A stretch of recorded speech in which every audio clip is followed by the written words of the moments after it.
Magandang hapon sa inyong lahat mga kamister ko. Update lang tayo dito mga kamister sa project. Ayan, nabunot na lahat yung mga sheet pile. Ayan, nasa taas. At itong siwang na naman ay palalagyan na naman ito ng lupa. Ito na, naka-ready na tong truck. Ayan, naka-ready na siya.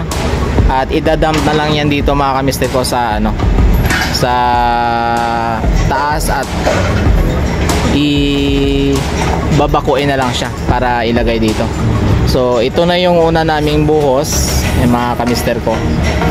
Ayan, at susundan ng buhos yan bukas pag ito ay nayari naman, natapos. So pupurmahan din dito. So hanggang dun sa kabila niyan.